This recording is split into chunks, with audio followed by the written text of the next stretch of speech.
வணக்கம் அனைவருக்கும் சித்திரை திருநாள் விசுக்கணி தமிழ் புத்தாண்டு வாழ்த்துக்கள். எல்லாரும் சித்திரை பிறப்புக்கு தலைக்கு நேத்திக்கு என்ன பண்ணுவாங்கன்னா, சுவாமி முன்னாடி அழகா கண்ணாடி வச்சு அந்த கண்ணாடிக்கு பூ வச்சு பொட்டு வச்சு அதுக்கு செயின் போட்டு அது முன்னாடி முக்கணிகளை வச்சு மாங்காய் வெள்ளரிக்காய் இன்னும் பல கனிகள் எல்லாம் வச்சு அதுல தெரியற மாதிரி விளக்கேற்றி அரிசி பருப்பு தேங்காய் இதெல்லாம் வச்சு அதை சுத்தி பணம் சில்லறைகள்லாம் ரூபாய் நோட்டுகள்லாம் வச்சு அது கண்ணாடியில தெரியற மாதிரி வச்சு அலங்காரம் பண்ணுவாங்க. எதுக்கு இந்த கண்ணாடியை வைக்கிறாங்க அப்படின்னா, மகாலட்சுமியை நம்ம வீட்டுக்குள்ள வர்றதா ஐதீகம், அதனால வைப்பாங்க. மறுநாள் காலையில எழுந்த உடனே கனி பார்த்தாச்சா அப்படின்னு கேட்பாங்க.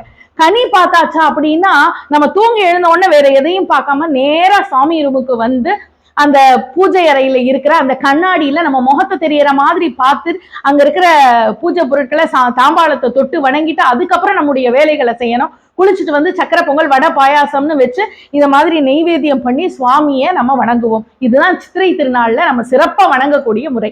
அப்படிப்பட்ட ஒரு சித்திரை திருநாள்ல இந்த நல்ல நாள்ல உங்ககிட்ட ஒரு செய்தியை பகிர்ந்துக்கலாம் அப்படின்னு நான் நினைக்கிறேன். ஒரு முறை ஒரு முனிவர் தன்னுடைய சீடர்களை பார்த்து உலகத்திலேயே இனிப்பான பொருளை எடுத்துட்டு வாங்க என்னப்போ ஒவ்வொருத்தரும் மா பலா வாழை அப்படிலாம் எடுத்துட்டு வந்தாங்க. அதெல்லாம் இல்லைன்னு சொல்லிட்டாரு. ஆனா ஒரே ஒரு சீடர் மட்டும் நாக்கை எடுத்துட்டு வந்தாரு.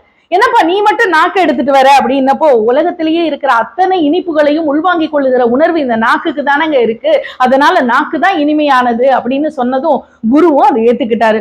கொஞ்ச நாள் போச்சு. அதே குரு சொன்னாரு, உலகத்திலேயே கசப்பான பொருளை எடுத்துட்டு வா அப்படின்னு சொன்ன உடனே எல்லா சீடர்களும் எட்டிக்காய் பாகற்காய் வேப்பங்காய்ன்னு எடுத்துட்டு வந்தாங்க. ஆனா அதெல்லாம் ஒத்துக்கல.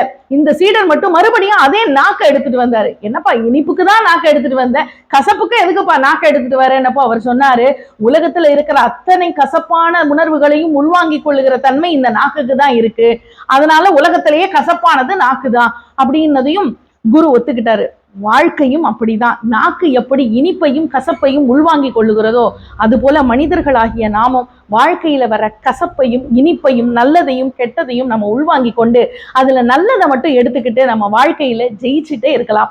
நல்ல எண்ணங்களையே மனதில் வைத்துக் கொள்வோம், நல்லதையே சிந்திப்போம், வாழ்க்கை மகிழ்ச்சியாக இருக்கும். இந்த விசுவாவசு சித்திரை திருநாளில் இந்த ஆண்டில் நமக்கு எல்லாம் நலமாய் அமைய இறைவனை வேண்டுகிறேன். நன்றி, வணக்கம்.